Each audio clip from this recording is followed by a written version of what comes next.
Hello दोस्तों, electromagnet channel में आप लोगों का एक बार फिर से स्वागत है। आई होप आप लोग सब अच्छे होंगे। हम लोगों का BEE का लेक्चर सीरीज चल रहा था, जिसमें हम लोग श्रेणी क्रम संयोजन और समांतर क्रम संयोजन प्रतिरोधों को पढ़ चुके थे और उनसे संबंधित तमाम न्यूमेरिकल्स भी लगा चुके थे। आज हम लोग जो है प्रतिरोधों के श्रेणी क्रम संयोजन और समांतर क्रम संयोजन में वोल्टेज और करंट का डिवीजन पढ़ेंगे। तो आइए इस टॉपिक को समझते हैं। सबसे पहले प्रतिरोध के श्रेणी क्रम संयोजन में वोल्टेज का वितरण। तो देख सकते हैं यहाँ पर एक सर्किट डायग्राम दिखाया गया है, जिसमें 2 ओम और 1 ओम का रेजिस्टेंस आपस में श्रेणी क्रम में जुड़े हुए हैं और इसमें एक 10 वोल्ट की बैटरी से सप्लाई दिया जा रहा है। तो श्रेणी क्रम संयोजन में जुड़े प्रत्येक प्रतिरोध में धारा समान होती है, ये तो हम लोग पहले ही पढ़ चुके हैं। आज यहाँ पर हम लोग सत्यापित करके देखेंगे कि ऐसा होता है कि नहीं। तो इसको ज्ञात करने के लिए सबसे पहले हम लोग इस परिपथ का जो है टोटल रेजिस्टेंस निकालेंगे। तो श्रेणी परिपथ का टोटल रेजिस्टेंस निकालने के लिए फॉर्मूला हमारे पास R बराबर R1 + R2 + R3 होता है। इसमें सभी रेजिस्टेंस की वैल्यू को रखेंगे। यहाँ पर R बराबर 2 + 2 + 1, तो यहाँ पर इसका टोटल रेजिस्टेंस आ जाएगा 5 ओम। इसके बाद ओम के नियम से जो है इस परिपथ में करंट कितनी जा रही है उसको हम लोग निकाल लेंगे। ओम का नियम है I बराबर V/R। तो यहाँ पर I का वैल्यू निकालेंगे, V दिया हुआ है 10 वोल्ट और टोटल रेजिस्टेंस में मिल चुका है 5 ओम। यहाँ पर रखेंगे और इसको जब सॉल्व करेंगे तो यहाँ पर 2 एम्पियर हमको टोटल करंट मिलेगा इसमें। चूँकि श्रेणी परिपथ में केवल एक ही रास्ता होता है करंट को जाने का लिए, इसीलिए जो है सभी रेजिस्टेंस में जो है धारा समान होती है। देख लीजिए, आगे देखते हैं हम लोग। देखिए, श्रेणी परिपथ में केवल करंट, जब यहाँ से करंट हमेशा बैटरी के पॉजिटिव टर्मिनल से निकलती है और सर्किट से होते हुए निगेटिव टर्मिनल में पहुँच जाती है। तो यहाँ देख सकते हैं श्रेणी परिपथ में जो है केवल एक ही रास्ता होता है करंट को जाने का, इसीलिए जो है श्रेणी परिपथ में धारा एक ही मान के प्रवाहित होती है सभी रेजिस्टेंस में। दूसरा लिखा हुआ है, श्रेणी क्रम में जुड़े प्रत्येक प्रतिरोध के एक्रॉस आर पार वोल्टेज ड्रॉप IR कम प्रतिरोध के एक्रॉस कम तथा अधिक मान के प्रतिरोध के एक्रॉस अधिक होता है। तो वोल्टेज ड्रॉप यहाँ पर इस प्रतिरोध के एक्रॉस और इस प्रतिरोध के एक्रॉस, इस प्रतिरोध के एक्रॉस जो भी होगा, इन प्रतिरोधों के मान के जो है समानुपाती होता है। अर्थात जो है जितना बड़ा प्रतिरोध होगा उतना ही ज़्यादा वोल्टेज ड्रॉप होगा और जितना कम प्रतिरोध होगा उतना कम वोल्टेज ड्रॉप होगा। आइए इसको देखते हैं। तो हम लोग वोल्टेज ड्रॉप को IR से प्रदर्शित करते हैं, IR। तो जैसा उपरोक्त परिपथ में 1 ओम के क्रॉस वोल्टेज ड्रॉप IR3 होगा। तो देख सकते हैं यहाँ पर 1 ओम का रेजिस्टेंस है, तो यहाँ पर वोल्टेज ड्रॉप क्या होगा, क्योंकि इस परिपथ में करंट I है और ये इसका 1 ओम का मान IR3 है। तो यहाँ पर देखिए रखेंगे तो IR3 का वैल्यू कितना आएगा, 2 वोल्ट।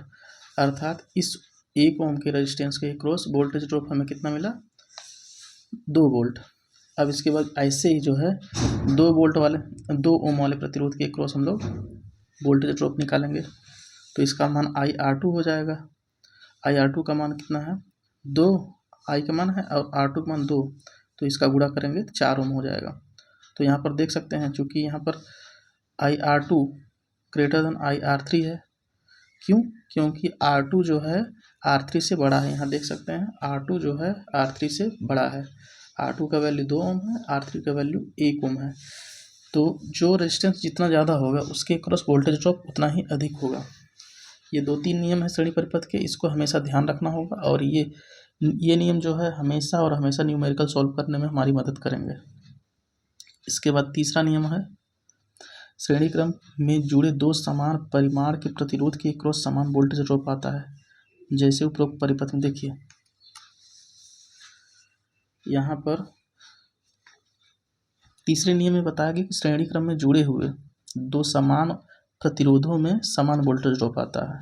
तो वोल्टेज ड्रॉप का मान हम लोग IR से निकालते हैं। तो देख सकते हैं यहाँ R1 और R2 दोनों का 2-2 ओम वैल्यू है। तो यहाँ पर जब हम लोग इसको वोल्टेज ड्रॉप निकालेंगे IR1 और IR2, तो I का मान 2 ओम है, R1 का मान 2 ओम, इसके बाद I का मान फिर 2 ओम है, R2 का मान भी दो आई का मान 2 एम्पियर है और R2 का मान 2 ओम है। जब सॉल्व करेंगे तो दोनों का वैल्यू 4 वोल्ट आएगा, क्योंकि वोल्टेज ड्रॉप का जो है मात्रक वोल्ट होता है। इस प्रकार हम लोग देख सकते हैं कि श्रेणी क्रम में जुड़े हुए परिपथ में अगर प्रतिरोध का मान समान है तो उसमें समान वोल्टेज ड्रॉप आता है। इसके बाद एक चौथा नियम है, देख सकते हैं इसमें लिखा हुआ, श्रेणी क्रम में जुड़े प्रतिरोधों के एक्रॉस वोल्टेज ड्रॉपों का योग परिपथ की कुल वोल्टेज के बराबर होता है। अर्थात देखिए, यदि परिपथ में 10 वोल्ट की वोल्टता लगी हुई है तो इसमें और इसमें इन तीनों प्रतिरोधों में जो वोल्टेज ड्रॉप होगा उसको अगर जोड़ेंगे तो टोटल इसके बराबर आना चाहिए। देखते हैं यहाँ पर, देखिए इसमें वोल्टेज ड्रॉप कितना है, 4। इसमें वोल्टेज ड्रॉप 4 है, इसमें भी 4 है और इसमें 2 है, तो 4 4 8 और 2 10, तो टोटल परिपथ के वोल्टेज के बराबर है। तो इसके बाद हम लोग समांतर परिपथ से संबंधित कुछ नियम देखेंगे। देखिए दोस्तों, जैसे ही हम लोग श्रेणी परिपथ को समझे वैसे ही हम समांतर परिपथ को समझेंगे। इसमें भी कुछ रूल्स होते हैं, इसको ध्यान रखिएगा, जो हम लोग न्यूमेरिकल को सॉल्व करने के लिए बहुत ही सहायता करेंगे।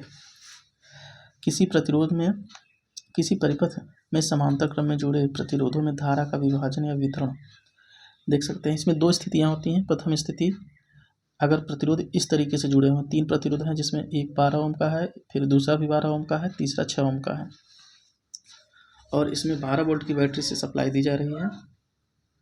पहले ब्रांच में जो है धारा I1 है, दूसरे ब्रांच में धारा I2 है और तीसरे ब्रांच में धारा I3 है। ब्रांच क्या होता है ये सब पहले बताया जा चुका है पहले के लेक्चर में। और परिपथ में टोटल धारा जो है I है। तो ये देखते हैं, पहला नियम क्या है, समांतर क्रम में जुड़े प्रत्येक प्रतिरोध के आर पार वोल्टेज समान होता है। ये प्रतिरोधों के संयोजन में हम लोग बता चुके हैं कि समांतर क्रम में अगर कई प्रतिरोध जुड़े हों तो उनको क्रॉस जो है टोटल वोल्टेज सबका बराबर होता है। और जबकि श्रेणी क्रम में क्या होता था, श्रेणी क्रम में वोल्टेज अलग अलग होता था। दूसरा नियम है, समांतर क्रम में जुड़े प्रत्येक प्रतिरोध में धारा अलग अलग होती है, जैसे उपरोक्त परिपथ में धारा। अब दूसरा नियम क्या बोलता है कि समांतर क्रम में जितने भी रेजिस्टेंस जुड़े होते हैं उसमें प्रत्येक में जो है धारा अलग अलग प्रवाहित होती है। इसको हम लोग देखेंगे। देखिए R1 में धारा, R1 पहला ये है, तो इसमें धारा निकालने के लिए I1 बराबर V/R1 होता है। तो यहाँ V का मान 12 वोल्ट है, R1 का मान कितना है, 12 ओम है। तो इसको जब सॉल्व करेंगे तो R1 में धारा कितनी निकल गई, 1 एम्पियर। और इसी प्रकार R2 में भी निकालेंगे, R2 में धारा प्रवाहित हो रही है I2, तो इसको सॉल्व करेंगे, I2 बराबर V/R2 होता है। दोनों, इसका भी V का मान भी 12 वोल्ट है, R2 का मान भी 12 वोल्ट है, तो इसमें 1 एम्पियर की धारा प्रवाहित होगी। इसी प्रकार R3 में धारा I3 है, इसको V/R3 लिखेंगे, फिर V का वैल्यू यहाँ रखेंगे, R3 का वैल्यू रखेंगे, तो इसमें R3 में धारा 2 एम्पियर आ जाएगी। अर्थात देख सकते हैं प्रत्येक में धारा अलग अलग है। कि यहाँ देखिए दोनों का धारा समान है, क्योंकि दोनों रेजिस्टेंस समान है। 12 ओम का ये भी था, ये वाला भी और ये भी, इसीलिए इसमें धारा समान आई। तो यही अगला नियम है, इसको देख लीजिए। समांतर क्रम में जुड़े समान प्रतिरोधों में धारा समान होती है। देखिए जैसे यहाँ पर R1 और R2 दोनों समान मान के हैं प्रतिरोध, तो इसमें जो धारा होगी वह समान होगी। देखिए I3 बराबर I2, ये I2 बराबर I3 है। ऐसा क्यों है, क्योंकि समांतर परिपथ पे अगर समान जो है प्रतिरोध है तो उसमें समान धारा प्रवाहित होगी। तो R2 बराबर R3 है, इसीलिए I2 बराबर I3 है। इसके बाद जो है चौथा नियम है, समांतर क्रम में परिपथ की कुल धारा I का मान सभी प्रतिरोधों में प्रवाहित होने वाली धारा के योग के बराबर होती है। अर्थात परिपथ की कुल धारा, अर्थात यहाँ से जो बैटरी से धारा चली है इन धाराओं के योग के बराबर होगी। I1, I2 और I3 के योग के बराबर होगी I। तो आइए देखते हैं कैसे। देखिए यहाँ पर परिपथ की कुल धारा बराबर परिपथ की कुल वोल्टता, परिपथ की कुल प्रतिरोध। तो परिपथ का कुल प्रतिरोध क्या होगा, इन प्रतिरोधों का समांतर क्रम संयोजन में जब हम करेंगे तो वही परिपथ की कुल प्रतिरोध होगी। तो इसको हम लोग सॉल्व करेंगे, पीछे बता चुके हैं कैसे सॉल्व किया जाता है। 12 ओम है, इसका 6 हो जाएगा, फिर 6 का 3 ओम हो जाएगा। टोटल जो है इसका प्रतिरोध परिपथ का 3 ओम होगा। तो यहाँ पर देखिए परिपथ की कुल वोल्टता 12 वोल्ट है और कुल प्रतिरोध कितना है, 3 ओम है। तो यहाँ से कितनी धारा जाएगी, ओम के नियम से निकालेंगे, काटेंगे इसको, 4 एम्पियर आएगी। तो नियम 4 क्या बोलता है कि समांतर क्रम में परिपथ की कुल धारा का मान सभी प्रतिरोधों में प्रवाहित धारा के योग के बराबर होती है। अर्थात जितने भी प्रतिरोध जुड़े हैं समांतर क्रम में, उनमें अलग अलग जो धारा होगी उसका योगफल परिपथ की कुल धारा के बराबर होगी। तो यहाँ पर देखते हैं प्रतिरोधों में अलग अलग धारा I1 है प्लस I2 है प्लस I3, इसको जोड़ेंगे जब इसका टोटल मान 4 एम्पियर आएगी। तो और यही जो है 4 एम्पियर परिपथ की कुल धारा है। इससे यह बात स्पष्ट होती है। यहाँ दोनों समांतर क्रम और श्रेणी क्रम संयोजन में 2 नियम बहुत ही खास है, उनको ध्यान देने की जरूरत है। ये नियम है दूसरा, देखिए समांतर क्रम में जुड़े प्रत्येक प्रतिरोध में धारा अलग अलग होती है। समांतर क्रम में धारा अलग अलग होती है, जबकि श्रेणी क्रम में वोल्टेज अलग अलग होती है। देखिए यहाँ श्रेणी क्रम में जुड़े प्रत्येक प्रतिरोध के एक्रॉस वोल्टेज ड्रॉप IR यहाँ कम प्रतिरोध के एक्रॉस कम तथा अधिक मान के प्रतिरोध के एक्रॉस अधिक होता है।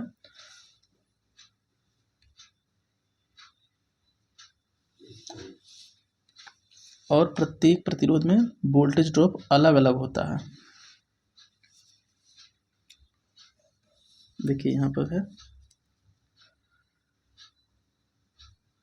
वोल्टेज ड्रॉप अलग अलग होता है। इसको आप लोग ध्यान दीजिएगा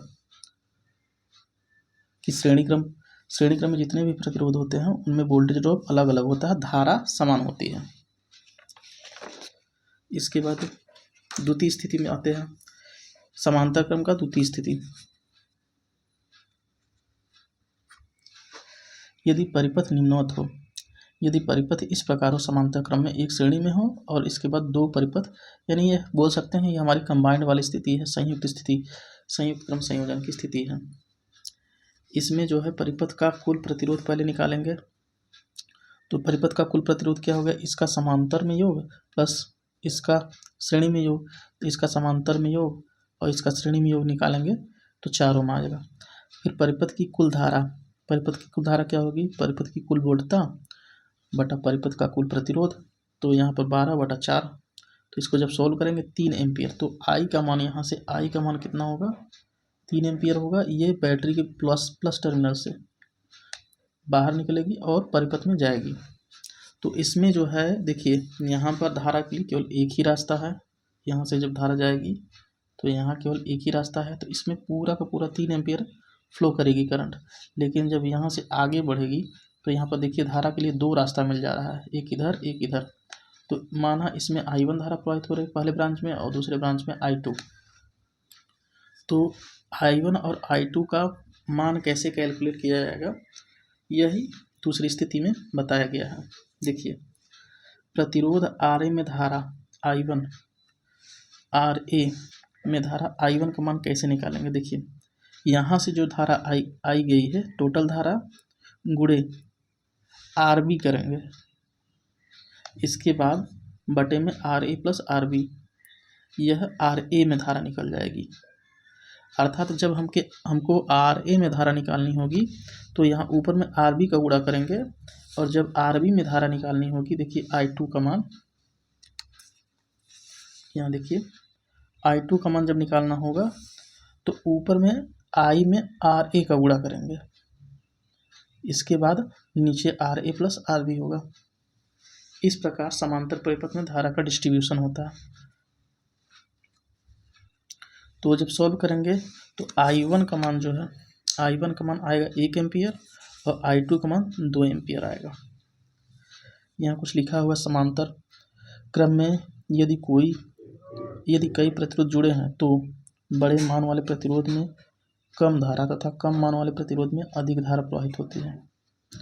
अर्थात यदि समांतर क्रम में कई प्रतिरोध जुड़े हुए हैं तो यदि प्रतिरोध का मान बड़ा है तो उसमें धारा का मान कम होगा, और प्रतिरोध का मान यदि छोटा है तो उसमें धारा का मान अधिक होगा। देख सकते हैं यहाँ पर I1 जो है हम लोग निकाले हैं, तो I1 में ये 6 ओम है RA, इसीलिए इसमें 1 एम्पियर आया है, और RB जो है 3 ओम है, इसीलिए इसमें 2 एम्पियर आया है।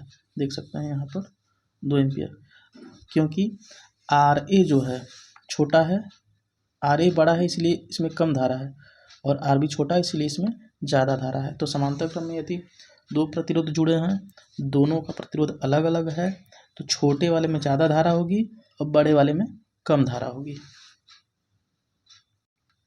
इसके बाद अगला टॉपिक है प्रतिरोध के अंदर वोल्टेज ड्रॉप, शक्ति लॉस, उत्पन्न ऊष्मा ऊर्जा से संबंधित प्रमुख अवधारणाएं। ये टॉपिक ही बहुत ही महत्वपूर्ण है, इसी से हम लोग सारे के सारे न्यूमेरिकल को सॉल्व करेंगे आगे। इसको आप लोग ध्यान से देखिएगा। देखिए दोस्तों, यहाँ पर एक परिपथ दिखाया गया है जिसमें एक ई विद्युत वाहक का बैटरी लगा है और R प्रतिरोध है, इसमें I एम्पियर की धारा प्रवाहित हो रही है। यदि किसी बैटरी जिसका विद्युत वाहक बल EMF E है किसी R ओम वाले परिपथ में I एम्पियर की धारा प्रवाहित कर रही है, तो प्रतिरोध में वोल्टेज ड्रॉप विभवपात IR होता है। ये पीछे बता चुके हैं कि वोल्टेज ड्रॉप जो प्रतिरोध में धारा प्रवाहित हो रही है और प्रतिरोध के गुणनफल के बराबर होती है, उसी को वोल्टेज ड्रॉप कहते हैं। देखिए दोस्तों, क्योंकि हम लोग पीछे पढ़ चुके हैं कि E बराबर W/Q होता है, जब हम लोग विद्युत वाहक बल का डेफिनेशन निकाल रहे थे पहले चैप्टर में, वहाँ हम लोग पढ़ चुके हैं कि E बराबर W/Q होता है, अर्थात किसी बैटरी द्वारा एकांक आवेश को प्रवाहित करने में किया गया कार्य बैटरी का विद्युत वाहक बल होता है। इसी से ये फॉर्मूला निकला हुआ था, तो इसी का उपयोग करके हम सारे सूत्रों का डेरिवेशन करेंगे। तो हम इस W को EQ लिख सकते हैं और कार्य का मात्रक जूल होता है, इसको हम लोग समीकरण 1 मान ले रहे हैं अभी। इसके बाद जो है बैटरी द्वारा किया गया कार्य W बराबर EQ जूल, ये ऊपर वाला ही बात लिखा हुआ है। यदि कोई वोल्टेज स्रोत हो तो उसके द्वारा किया गया कार्य उसकी वोल्टेज V हो, तो अर्थात यदि कोई वोल्टेज सोर्स हो तो उसके द्वारा किया गया कार्य W बराबर VQ हो जाएगा, क्योंकि E और V का मात्रक दोनों सेम होता है, दोनों का मात्रक वोल्टेज होता है, तो W बराबर VQ भी लिख सकते हैं, ये V है वोल्टेज। इसके बाद होता है यहाँ पर हम लोग Q बराबर IT पढ़ते हैं, पिछले चैप्टर में ही पढ़े हैं। Q बराबर IT अर्थात या I बराबर Q/T अर्थात आवेशों के प्रवाह दर को धारा कहते हैं, उसी से Q बराबर IT निकलता है। तो यहाँ पर Q का वैल्यू रखने पर इस समीकरण नंबर 2 में Q का वैल्यू रखेंगे तो W बराबर VIT हो जाएगा, अर्थात ये भी किए गए कार्य का फॉर्मूला है। इसको भी हम लोग ध्यान देंगे और याद कर लेंगे। और फिर अब इस फॉर्मूले में हम लोग V का मान रख के फिर से एक सूत्र का निगमन करेंगे। यहाँ देखिए, चूँकि R बराबर V/I होता है ओम के नियम से, तो इसको हम लोग V बराबर IR भी लिख सकते हैं।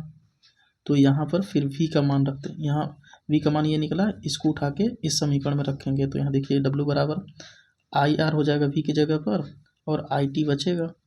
अब I का गुणा होगा तो I² RT हो जाएगा, W बराबर I² RT जूल।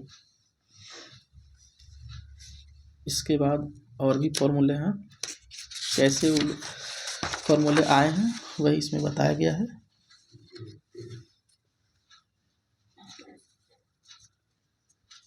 देखिए,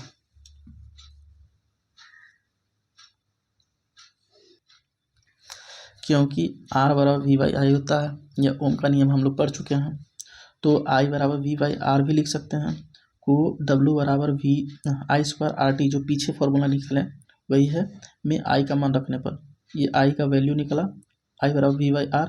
अब इस समीकरण में I का मान रखने पर, तो I का मान V/R है, यहाँ पर रखेंगे, जब सॉल्व करेंगे तो W बराबर V² T/R प्राप्त होगा। यह भी किए गए कार्य का फॉर्मूला है जूल में। देखिए, अब यहाँ पर देखिए 5 समीकरण हम लोगों को मिला है टोटल, 1 2 3 4 और एक इस तरफ 5। तो जब इन पांचों को एक जगह पर समेट के रखेंगे तो ये पांचों जो है समीकरण से W बराबर ई क्यू लिख सकते हैं, W बराबर वी क्यू भी लिख सकते हैं, और W बराबर वी आई टी भी लिख सकते हैं, W बराबर आई स्क्वायर आर टी भी लिख सकते हैं, और W बराबर V square T by R भी लिख सकते हैं। ये सारे फॉर्मूले एक दूसरे के बराबर हैं, इसको आप लोग कंठस्थ कर लीजिएगा, बहुत काम के ये फॉर्मूले हैं। इसके बाद क्योंकि ऊष्मा और कार्य दोनों ही ऊर्जा के मात्रक हैं, अतः किया गया कार्य उत्पन्न ऊष्मा के बराबर होता है। ये आप लोग 9वीं और 10वीं क्लास के फिजिक्स में पढ़ चुके होंगे कि किया गया कार्य उत्पन्न ऊष्मा के बराबर होता है। तो अतः कार्य और ऊष्मा दोनों एक दूसरे के तुल्य होते हैं, बराबर होते हैं, एक दूसरे से रिप्लेस किए जा सकते हैं। तो W की जगह पे H भी लिख सकते हैं हम, जो उत्पन्न ऊष्मा होती है। तो H बराबर E Q V Q V I T और आई स्क्वायर आर टी और V square T by R, यही होता है किया गया कार्य या उत्पन्न ऊष्मा।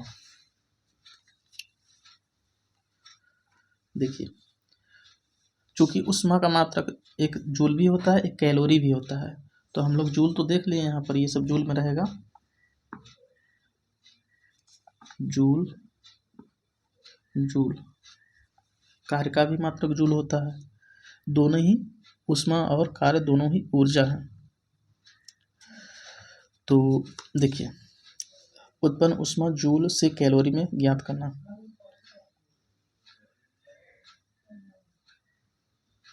क्योंकि एक कैलोरी बराबर 4.2 जूल होता है, तो उत्पन्न ऊष्मा को कैलोरी में जब बदलेंगे तो सारे के सारे इक्वेशन में 4.2 का डिवीजन कर देंगे, तो हमारा ये कैलोरी में आ जाएगा। इस तरीके से हम लोग उत्पन्न ऊष्मा को कैलोरी में ज्ञात कर सकते हैं। अब इसके बाद प्रतिरोध में शक्ति क्षय, power loss in resistance. Physics का एक फॉर्मूला था P बराबर W बाई टी, अर्थात शक्ति बराबर कार्य बटा समय होता है वाट में। शक्ति का मात्रक क्या होता है? वाट। तो इसमें हम लोग रखेंगे W बराबर ई क्यू वी क्यू और V I T, I square R T और V square T by R, ये सभी W के फॉर्मूले हैं। तो W के फॉर्मूले में यहाँ पर रखेंगे, W के फॉर्मूले में यहाँ पर सब रखेंगे। तो कार्य यहाँ पर देखिए P कार्य यहाँ W बराबर E Q V Q V I T I square R T और V square T by R, सब में समय से डिवीजन कर देंगे। देखिए टी टी टी टी, तो हमारा पावर निकल जाएगा। तो E Q by T, P बराबर E Q by T, V Q by T, V I T से टी कट जाएगा, P बराबर वी आई हो जाएगा। ये फॉर्मूला सबसे महत्वपूर्ण है। इसके बाद आई स्क्वायर आर टी में टी से भाग करेंगे तो आई स्क्वायर आर आ जाएगा, और V square T by R में जब टी का भाग देंगे तो वी स्क्वायर बाई आर आ जाएगा। ये सभी क्या है? जूल पर सेकंड में, जूल पर सेकंड या इसी को वाट लिखते हैं हम लोग। तो हम लोग ये पावर के फॉर्मूले को अलग अलग लिख लेते हैं। देखिए